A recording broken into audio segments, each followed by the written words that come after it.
My husband demanded we be brutally honest with each other. Challenge accepted. My husband Giorgio discovered a podcast about radical honesty in relationships and decided he was going to make it his entire personality. We need to start being completely honest with each other about everything because that's what mature couples do, he announced during dinner. I told him we were already honest with each other about the important things and that others things were better left unsaid. In reality, I know our marriage only worked at all because I knew how to bite my tongue. But he said, that's exactly the kind of toxic positivity that destroys marriages because you're prioritizing comfort over authentic connection. I tried to explain that he was actually pretty sensitive and might not like complete honesty as much as he thought he would. He got offended and said I was infantilizing him by suggesting he couldn't handle the truth about anything, then accused me of already hiding things from him, which proved we needed this policy. For 3 days, he kept bringing it up every time we talked, saying I must not trust him enough to be vulnerable or that I was emotionally immature for wanting to maintain boundaries in our marriage. He bought 5 books about radical honesty and left them around the house with specific pages bookmarked, then played podcast episodes at full volume while following me from room to room. Fine, you want brutal honesty?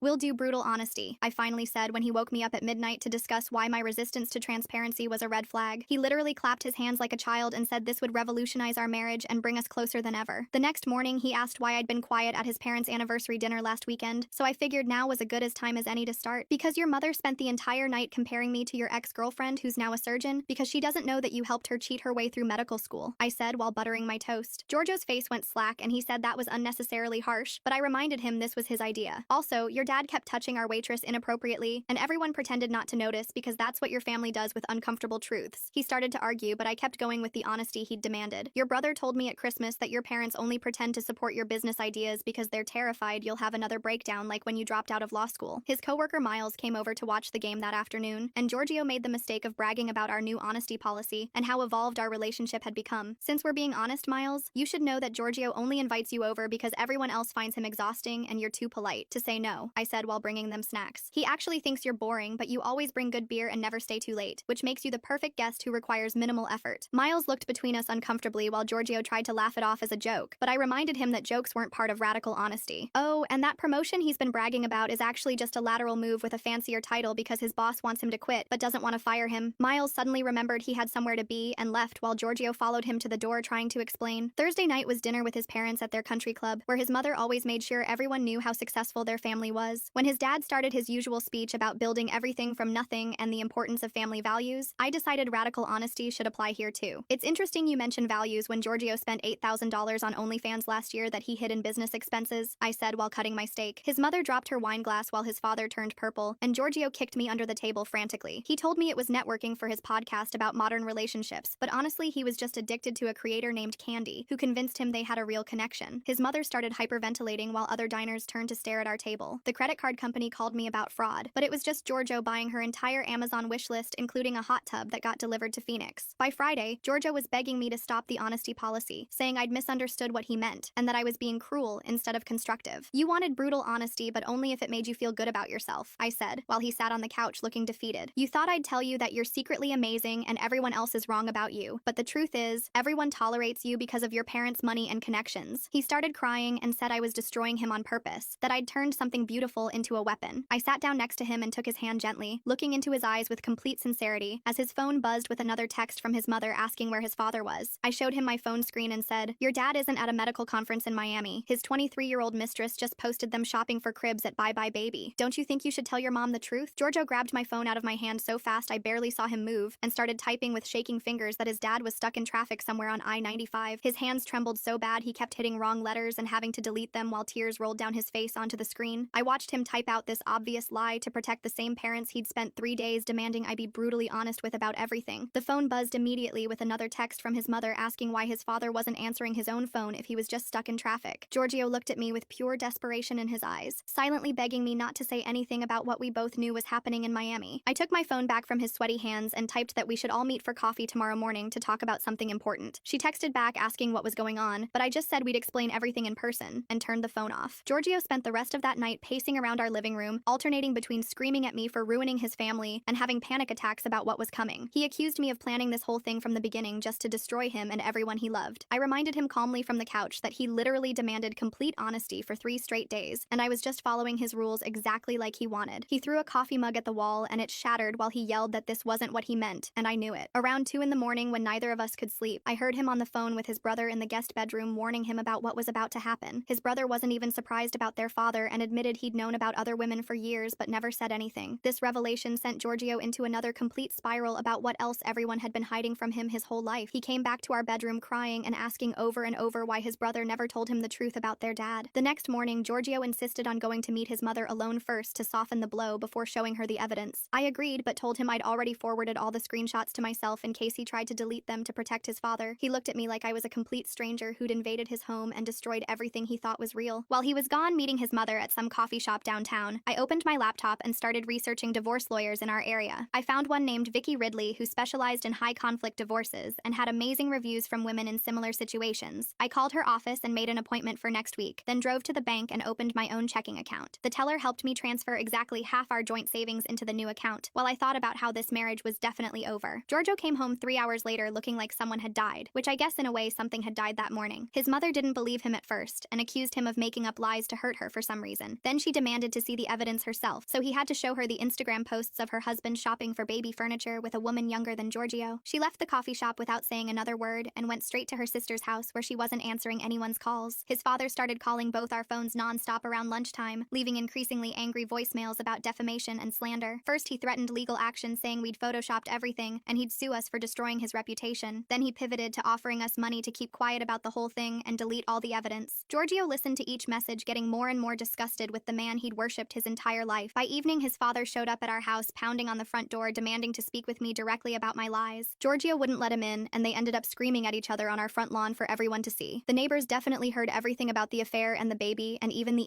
$8,000 on OnlyFans. His father called me a vindictive bitch who'd poisoned his son against him, and Giorgio actually defended me for once. I wonder why Giorgio thought this radical honesty thing would work differently than it did. He seems genuinely shocked that his wife knew all these secrets about his family and spending habits. They almost got into a physical fight before his father finally drove away, threatening to cut Giorgio out of his will completely. After his father left, I went online and booked an emergency appointment with a therapist named Tess Say for both of us. Giorgio agreed to go only because he was desperate for someone to tell him how to fix this mess and save his family. I agreed to go because I needed to understand why I'd stayed quiet for so long about all these terrible truths. The next morning, Miles started texting Giorgio's phone over and over while we sat at the kitchen table in silence. I could see the messages piling up asking if everything was okay and why Giorgio hadn't shown up for work or answered any calls for 2 days. Giorgio pushed his phone across the table and asked me to text Miles back that he was sick with the flu. I shook my head and reminded him that lying wasn't part of radical honesty, even if it was to protect his job. He grabbed his phone and threw it hard against the wall where it shattered into pieces. The silence lasted about 10 minutes before my own phone started ringing with his mother's name on the screen. She didn't even say hello before demanding to know everything about the OnlyFans situation and asking if I had proof of what I'd said at the country club. I pulled up 3 years worth of credit card statements on my laptop while she waited on the phone. Each charge to OnlyFans was highlighted in yellow, along with the Amazon purchases and wire transfers to someone named Candy in Phoenix. I emailed her the entire folder of statements plus screenshots of the transactions that Giorgio had tried to hide as business expenses. She hung up without saying goodbye. 3 days later, we were sitting in Tess's office for our first therapy appointment that I'd booked. The waiting room smelled like vanilla candles and had those white noise machines that were supposed to be calming, but just made me more anxious. Giorgio spent the first 20 minutes telling Tess how I'd turned into someone cruel and vindictive who was destroying his family on purpose. He said I'd weaponized honesty to hurt everyone around him and that I was clearly having some kind of mental breakdown. Tess listened without interrupting, then asked him to explain why he'd wanted radical honesty in the first place. He stumbled over his words trying to explain about the podcast and how successful couples communicate, but couldn't give any real reason beyond saying it seemed like the mature thing to do. She asked him what he thought honesty meant, and he said telling the truth to build trust and connection. Then she asked him why he'd only wanted honesty when he thought it would benefit him. His face turned red and he started arguing that wasn't true, but Tess stayed calm and pointed out that he'd demanded honesty when I was comfortable with boundaries. She said he'd used the concept as a weapon first by making me feel guilty for wanting privacy in our marriage. Then she asked why he thought he could handle brutal truths when he'd had a complete breakdown just from the stress of law school 8 years ago. That's when he stood up and stormed out of the session, slamming the door so hard the certificates on the wall shook. I stayed in my chair while Tess watched him leave, then turned back to me with a small smile. She said we could continue the session just the two of us if I wanted. For the next 40 minutes, I told her everything, including things I'd never told Giorgio, like how exhausted I was from managing his emotions every single day. I told her about the time he'd thrown a plate at the wall because his boss criticized his presentation, and I had to calm him down for 3 hours. I told her about Christmas when his brother pulled me aside to warn me that Giorgio had these episodes his whole life. I told her how I'd learned to predict his moods and head off his tantrums by carefully managing what information he received and when. Tess validated that I wasn't crazy for finally snapping after years of walking on eggshells. She said what I'd done might seem extreme, but it was a natural response to being pushed past my breaking point. We scheduled individual sessions for me going forward every Tuesday morning. When I got home, Giorgio was passed out on the couch surrounded by empty beer bottles. The landline was ringing and the caller ID showed it was Arnie from Giorgio's office. I picked up and Arnie immediately asked if everything was all right because Giorgio hadn't shown up for 3 days and wasn't returning anyone's calls. I told him Giorgio was dealing with a family emergency, which was technically true even if Giorgio had caused it himself. Arnie sounded concerned, but then mentioned that several clients had been complaining about Giorgio's work quality for months. He said Giorgio had missed deadlines and showed up to meetings unprepared or sometimes drunk. I thanked him for calling and said Giorgio would be in touch soon, even though I doubted that was true. My phone buzzed with a notification from Instagram, and when I opened it, my stomach dropped. The mistress had posted more photos from Miami, and this time she was wearing a massive diamond ring on her left hand. The caption said yes to my forever, with a dozen heart emojis. I screenshot everything before the post could disappear. Within minutes, Giorgio's mother was calling me sobbing, so hard I could barely understand her. She'd seen the post too, and couldn't believe her husband had proposed to someone else while still married to her. I stayed on the phone for 2 hours while she went through every emotion from rage to grief to humiliation. She kept asking how she'd missed the signs for 30 years, and I didn't have the heart to tell her she hadn't missed them, but had chosen to ignore them. 4 days later, Giorgio finally went back to work, but came home after lunch looking like he'd been crying. He said he'd broken down during a presentation in front of the entire team and couldn't stop sobbing. Arnie had pulled him aside and suggested he take some personal time to get himself together. The promotion he'd been bragging about for months was definitely off the table now, and there were whispers about letting him go entirely. That evening, my phone rang and my mother's voice was angrier than I'd ever heard it. Giorgio's father had called my parents trying to convince them to talk sense into me about destroying his family. My mother told him off in spectacular fashion, using words I didn't know she knew. She said he was a pathetic old man who couldn't keep it in his pants, and now wanted to blame everyone else for his mistakes. My father got on the phone and said if Giorgio's father contacted them again, he'd drive over and handle things personally. I'd never been more proud of them or felt more supported. The next morning, I was getting dressed when Giorgio came into the bedroom holding Vicky's business card that he'd found in my purse. His face was purple and he was shaking with rage as he accused me of planning this whole thing to destroy him and take everything in the divorce. I grabbed the card back from him and put it in my pocket while he followed me around the kitchen yelling about betrayal and how I'd been planning this all along. The doorbell rang and it was his brother looking worried because their mother had called him crying about the Instagram posts. Giorgio immediately started ranting to his brother about me destroying the family, but his brother just shook his head and said this wasn't the first time their dad had done this. He stayed for dinner and told us about 3 other women he knew about over the years, each time their mother found out and each time she stayed. Giorgio sat there with his mouth open like he couldn't believe what he was hearing, while his brother kept talking about how their dad would buy expensive gifts after each affair to smooth things over. The next morning, I had my solo appointment with Tess and spent the whole hour talking about how I'd been managing difficult people since I was a kid. She pointed out that Giorgio's demand for honesty was just another way to control me, another thing I had to manage perfectly or face the consequences. When she asked me to think about patterns in my life, I realized I'd been doing this dance forever, keeping quiet to keep the peace, swallowing my words to avoid fights. I left her office feeling clearer than I had in years, like someone had finally given me permission to stop being everyone's emotional manager. 2 days later, the credit card company called about suspicious activity on our account because someone had tried to buy a $1,000 plane ticket to Phoenix. I knew immediately it was for Candy and told them to freeze the card right away. When Giorgio got his card declined at lunch, he came home screaming that I was financially abusing him and trying to control him through money. I showed him the attempted charge on my phone and he went quiet, then started making excuses about how Candy was just a friend who needed help. His mother called that afternoon asking if I'd go with her to confront his father at his office downtown because she didn't want to go alone. We drove there in silence and walked into the waiting room to find a young woman with blonde hair sitting in one of the chairs, her hand resting on her very pregnant belly. His mother stopped dead in her tracks, but then walked straight up to the receptionist and said her lawyer would be in touch before turning and walking out with her head held high. The girl looked confused and asked who we were, but his mother just kept walking to the elevator without saying a word. That night, Giorgio broke down and begged me to try couples therapy to save our marriage, saying he'd do anything to fix things. I told him I'd only go if he also went to individual therapy for his sex addiction, but he immediately got defensive and said he didn't have an addiction, just an interest in adult content. The mistress posting engagement photos while still being the other woman, there's something really strange about that timing, especially with everything falling apart right now. Makes me wonder if she knew about the country club confrontation somehow, and decided to stir the pot even more by going public with that ring. That told me everything I needed to know about whether he was actually ready to change or just trying to manipulate me into staying. The next week, I met with Vicky at her office, and she went through our finances with a fine-tooth comb. She found a savings account Giorgio had opened 2 years ago that he'd been putting money into without telling me. It wasn't much, maybe $3,000, but she said it was proof of financial deception that would help in the divorce proceedings. She also found patterns of large cash withdrawals that matched up with times Giorgio said he was going on business trips that I now realized were probably never real. Miles came by on Tuesday afternoon to check on Giorgio and found him passed out drunk on the couch at 2 in the afternoon with empty beer bottles all over the coffee table. I came home from work to find Miles trying to get Giorgio to drink water and eat something while Giorgio kept mumbling about how everyone had abandoned him. Miles pulled me aside in the kitchen and said he'd been worried about Giorgio's drinking for over a year, but didn't know how to bring it up. I told him the truth about everything: the OnlyFans addiction, the family drama, the pending divorce, because after all, Giorgio had demanded honesty. Miles just nodded and said it explained a lot about Giorgio's behavior at work and why people had been avoiding him at the office parties. 3 weeks later, Giorgio's mother officially filed for divorce and had his father served with papers at the country club during their weekly golf game with all their friends watching. The gossip spread through their social circle within hours, and Giorgio's phone started blowing up with texts from family friends asking if it was true. He sat on the couch reading each message and getting angrier, finally throwing his phone at the wall and screaming that I'd destroyed his family's reputation. During our next therapy session with Tess, she asked Giorgio to take accountability for his choices instead of blaming everyone else. He tried to deflect by saying I'd manipulated the whole situation, but Tess kept bringing him back to his original demand for radical honesty. After 40 minutes of going in circles, he finally admitted he thought honesty would only flow one way, that I'd tell him nice things about himself while he got to feel superior about being so evolved. Tess asked him if he understood that wasn't honesty, but just another form of control, and he started crying again. Meanwhile, I'd been looking at apartments online and found a nice one-bedroom closer to my work with good reviews and a doorman for security. When I told Giorgio I was planning to move out at the end of the month, he alternated between begging me to stay and calling me heartless for abandoning him during the worst time of his life. I stayed calm and stuck to the facts about our lease agreement and the timeline for separating our belongings, while he followed me from room to room, either crying or yelling depending on his mood. My phone lit up with a Facebook message request while I was hiding in the bathroom trying to get 5 minutes of peace from Giorgio's meltdown. The profile picture showed a young woman with bleached hair holding a designer purse, and the message preview said she was his father's mistress wanting to tell her side. I opened it to find 3 paragraphs about how she wasn't the only one, that there were at least 2 other women pregnant by him right now, and she wanted to make sure his wife knew everything before the lawyers got involved. I screenshotted everything and forwarded it to his mother's divorce lawyer without responding to the woman, then deleted the conversation and blocked her profile. Giorgio was still pacing outside the bathroom door asking if I was okay in there when his phone rang with Arnie calling from work. I heard him answer it and his voice immediately shifted to professional mode, but within seconds he was stammering and making excuses. Through the door, I could hear Arnie's voice getting louder, even though I couldn't make out the words. Giorgio kept saying it was just a rough patch and he'd get back on track, but when he hung up 20 minutes later, he slammed his fist into the wall hard enough to leave a dent. He told me Arnie had put him on a performance improvement plan after 3 different clients complained about missed deadlines and sloppy work. He said it was my fault for creating all this family drama that was distracting him, that I'd sabotaged his career on purpose by choosing now to destroy everything. I didn't bother arguing, just went to the kitchen to make dinner while he followed me, continuing his rant about how I'd ruined his life. The next morning, I had my individual session with Tess while Giorgio was supposed to be at work trying to save his job. She asked how I was handling everything, and I told her about him following me around the house, about the blame and the crying and the anger. She leaned forward in her chair and said she was concerned about the escalation, that his behavior was showing warning signs she'd seen before in other cases. She suggested I should consider moving out sooner rather than later for my own safety and peace of mind. I told her I'd been looking at apartments, and she helped me make a concrete plan, even pulling up moving company websites on her laptop. By the end of the session, I'd booked movers for the following week and felt lighter than I had in months. That afternoon, Giorgio's mother called while I was at the grocery store, her voice different from I'd ever heard it before. She thanked me for opening her eyes to what had been happening, said she'd wasted 30 years pretending everything was fine when deep down she'd always known something was wrong. She told me she'd started seeing her own therapist and wished she'd been brave enough to demand honesty years ago instead of playing along with the family image. She said watching me stand up to them had given her permission to finally stop pretending, and for the first time in decades, she felt like she could breathe. We talked for almost an hour while I sat in my car in the parking lot, and when we hung up, I realized we'd become actual friends instead of just relatives by marriage. 2 days later, Giorgio got a message on Instagram from Candy saying she was pregnant and needed financial support for the baby. He showed it to me like it was proof I'd been wrong about something, swearing it was impossible because they'd never met in person, that their whole relationship had been online. I looked at the message and the attached ultrasound photo that was clearly downloaded from Google Images, then looked at him and said that honesty meant admitting when you've been scammed. His face went red and he grabbed his phone back, blocking her account while muttering about how she'd seemed so real and genuine in their conversations. Our next couples therapy session was supposed to be about communication strategies, but Giorgio spent the entire 50 minutes listing everything he thought was wrong with me. He told Tess I was cruel, manipulative, vindictive, that I'd weaponized his request for honesty to destroy his entire life. He went through a detailed timeline of every harsh thing I'd said since the honesty policy started, every secret I'd revealed, every relationship I'd damaged. Tess let him talk for about 20 minutes before holding up her hand to stop him. She asked him to name one time in all of this where he'd taken responsibility for anything, just one moment where he'd acknowledged his own role in creating these problems. He sat there with his mouth open for a full minute before starting to deflect again, but Tess kept bringing him back to the question. He couldn't answer it. The session ended with him storming out while Tess scheduled another individual session with me for the next day. I'd already signed the lease on my new apartment by then, a nice one-bedroom place 20 minutes away with good locks and a responsive landlord. While Giorgio was at work trying to meet the requirements of his performance plan, I started packing my things into boxes I'd hidden in the garage. I was wrapping dishes in newspaper when I heard his car pull into the driveway 3 hours early. He walked in and saw the boxes, saw me packing, and his face crumpled like a little kid who'd had their toy taken away. He followed me from room to room begging me not to leave, crying that he couldn't handle losing me too, that he'd change, that we could work things out. I kept packing. He tried grabbing boxes out of my hands, but I just moved around him and kept working. He called his brother crying so hard he could barely speak, and an hour later his brother showed up with a truck to help me move. His brother took one look at the situation and started loading boxes without saying much, while Giorgio sat on the front lawn telling anyone who would listen that I was abandoning him in his time of need. The neighbors came out to watch from their windows and driveways as Giorgio made a scene, alternating between sobbing and yelling about betrayal. His brother finally pulled him aside and told him to stop embarrassing himself, that he was making everything worse. While we loaded the last boxes, his brother apologized for his family and said I deserved better than what I'd gotten from them. He said he'd always known Giorgio was difficult, but hadn't realized how bad it had become until now. The local news picked up a story about a prominent businessman having his assets frozen due to multiple paternity claims, and even though they didn't use names, everyone in town knew exactly who they were talking about. Giorgio's mother texted me a laughing emoji, the first time I'd seen her express genuine joy in years. She said his father was staying in a motel now because the court had frozen their joint accounts too. 2 more women had come forward with babies on the way, both with lawyers demanding support. Giorgio's brother showing up to help her move instead of supporting him. That speaks volumes about what the family really thinks of this whole mess. Makes me wonder how long everyone's been pretending not to notice his problems. A week after I moved into my new apartment, my phone rang with Arnie's number. He said Giorgio hadn't shown up for an important client meeting that morning, the 3rd strike on his performance plan. He asked if I knew where he was, or if everything was okay. I gave him Giorgio's brother's phone number and told him I was no longer Giorgio's emergency contact, that he'd need to handle his own problems from now on. When I hung up, it felt like dropping a 1,000-pound weight I'd been carrying for years without realizing how heavy it had become. That first night alone in my new place, my phone started buzzing nonstop around midnight. The screen lit up over and over with Giorgio's name until I finally checked and saw 43 voicemails waiting. I put it on speaker and listened while making tea. The first few were him crying and begging me to come back. Then he switched to promising he'd change and go to therapy and never look at OnlyFans again. By message 20, he was screaming that I was probably already sleeping with someone else. Message 32 was him threatening to hurt himself if I didn't call back immediately. The last 11 were just him sobbing and saying my name over and over. I forwarded all of them to Vicky's email with a note asking if this would help with getting a restraining order. She texted back within minutes saying absolutely, and to keep documenting everything. Around 2 in the morning, Miles texted asking if I was awake. He said Giorgio had shown up at his door with a suitcase and wouldn't leave. Giorgio was sleeping on his couch now, but wouldn't stop talking about winning me back. Miles wanted to know if he should be worried about Giorgio doing something stupid. I told him to call 911 immediately if Giorgio made any threats about hurting himself or anyone else. Miles said Giorgio had already drunk half his liquor cabinet and kept showing him old photos of us. 3 days later, Giorgio's mother called asking if I wanted to get lunch to celebrate. I met her at a restaurant downtown and barely recognized her. She looked 10 years younger with a new haircut and clothes that actually fit her body. She ordered champagne and told me she'd filed divorce papers that morning. Her lawyer said she'd get half of everything plus alimony since her husband had hidden assets. She was taking salsa lessons now and had signed up for a trip to Greece with her sister. We toasted to radical honesty, finally doing something useful. She thanked me for opening her eyes to what her life had become. That afternoon, I had my regular session with Tess and broke down crying about the guilt. I kept thinking about how I'd blown up an entire family just to prove a point. Tess handed me tissues and reminded me that I only told truths that already existed. The affairs were happening before I said anything. The money was already being spent on candy before I mentioned it. The foundation was rotten long before I pointed it out. She helped me see that keeping quiet about problems doesn't make them go away. It just lets them grow bigger in the dark. 2 days later, Giorgio's brother called me at work. He said Giorgio had just been fired after showing up drunk and screaming at Arnie in front of clients. Security had to physically remove him from the building while he yelled about everyone betraying him. His brother wanted to warn me that Giorgio was spiraling hard and might show up at my apartment. I thanked him and immediately went to the hardware store. I bought extra deadbolts and installed them myself that night. I also got a security camera that connected to my phone and set it up facing my door. I barely slept for the next few nights, jumping at every sound in the hallway. Then at 3 in the morning on Saturday, the pounding started. Giorgio was outside my door screaming my name and demanding I let him in. I could see him on the camera swaying and slurring his words. I called 911 and stayed on the line while he kept pounding and yelling. The police arrived within 10 minutes and I watched on camera as they tried to calm him down. He kept telling them I was the one who destroyed his life and they needed to arrest me instead. They took him away and served him with the restraining order paperwork I'd filed earlier that week. The next Monday, Vicky filed our divorce papers officially. She'd marked fault on Giorgio's side due to financial deception and his addiction issues. The judge granted a temporary order requiring him to stay at least 500 feet away from me and my workplace. That night, I slept 8 hours straight for the first time in years. No phone buzzing, no worrying about Giorgio's mood, no managing his feelings, just quiet, peaceful sleep. Over the next few weeks, the drama with his family kept escalating. His father's mistress had her baby and immediately filed for child support. Then 2 other women gave birth within days of each other. Turns out his father had been busy all over town. The court ordered DNA tests, and all 3 came back positive. Giorgio's mother sent me photos from Italy, where she was using the money her husband had hidden in offshore accounts. She looked happy standing in front of the Colosseum with a glass of wine. During my next therapy session, I had a breakthrough about my whole life. Tess helped me realize I'd been managing difficult people since I was a kid with my alcoholic father. I learned early to keep quiet and not rock the boat to avoid his anger. Then I married Giorgio and did the same thing all over again. I spent years biting my tongue and managing his emotions just like I'd done with my dad. Not anymore though. Finally, after 2 months of chaos, Giorgio's brother called with news. He'd given Giorgio an ultimatum to either enter rehab or lose all family support forever. Giorgio chose rehab and checked himself into a facility for sex addiction and alcohol abuse. A few weeks into his program, I got a letter from him, 5 pages of excuses and explanations, but zero actual accountability for anything. He wanted my forgiveness and understanding, but couldn't even admit what he'd done wrong. I threw it in the trash without responding. 3 months later, I sat in the courthouse waiting for our case to be called, while Vicky sorted through her files one last time. The judge reviewed all the evidence, including the financial records, the restraining order violation, and Giorgio's documented addictions. He ruled in my favor on everything, and I got the house, most of our savings, and 3 years of alimony payments. Giorgio had to appear by video link from rehab, and just nodded when asked if he understood the terms. Vicky shook my hand afterward and said it was the cleanest divorce she'd handled in years, because the evidence was so clear. That weekend, Miles texted asking if we could meet for coffee because he wanted to apologize. He sat across from me at the local cafe looking uncomfortable but determined to say his piece. He told me he'd known about Giorgio's problems for over a year, but never said anything because he didn't want to get involved. He introduced me to his sister the following week, who'd gone through something similar with her ex-husband. We started meeting for lunch once a month, and it felt good to have people who understood what I'd been through. Giorgio's mother called to tell me she'd started dating someone from her dance class named Robert, who brought her flowers every week. She sounded younger on the phone and laughed when she said the whole honesty disaster was the best thing that ever happened to her. She'd never been happier or felt more free in her entire life. 6 months after the divorce, I was grabbing coffee downtown when someone called my name. I turned around to see Candy standing there looking completely different without all the makeup and filters. She recognized me from photos Giorgio had shown her and wanted to apologize for her part in everything. She admitted she'd scammed dozens of men the same way and was in therapy now trying to figure out why she did it. We talked for 20 minutes and she seemed genuinely sorry for the damage she'd caused. A year after everything exploded, I met someone at my book club who made me laugh without trying. He didn't need me to manage his emotions or pretend things were fine when they weren't. We were boring levels of honest about normal stuff like being tired or not liking each other's music choices. It was wonderful not having to perform or manage someone else's feelings all the time. Giorgio reached out 14 months after the divorce saying he'd completed his program and wanted to make amends as part of his recovery. I agreed to meet him at a coffee shop near his brother's office where he worked now. He actually took responsibility for everything without making excuses or blaming me for how I'd handled things. He looked calmer and said therapy had helped him understand why he'd been so desperate for validation. The local country club still talked about his parents' divorce, which had become legendary in our town. His father lost everything paying child support to 4 different women who'd all had his babies within 6 months. His mother bought a beach house with her settlement money where she hosted dinner parties for other divorced women in the community. She sent me photos from her patio overlooking the ocean with groups of women toasting their freedom. Sometimes late at night, I think about how Giorgio demanding radical honesty accidentally freed everyone from their lies. His mother escaped a serial cheater who'd been fooling her for decades. I escaped a marriage where I had to constantly manage someone else's emotions and pretend everything was fine. Even Giorgio escaped his addictions and finally got the help he desperately needed. The truth really did set us all free, even though it wasn't the romantic transformation he'd imagined. He thought honesty would make us closer, but instead it showed us we needed to be apart. His mother thought her marriage was perfect, but honesty revealed 30 years of deception. Everyone in that family was living in denial until I started telling the truth they'd all been avoiding. Looking back now, I realize Giorgio gave me the greatest gift without meaning to. He gave me permission to stop pretending and start living authentically for the first time in my life. All right, that's a wrap for today, folks. Appreciate you hanging out with me and letting me ramble through all this. It's been a ride. Catch you next time. If you made it to the end, drop a comment. I love reading all your comments.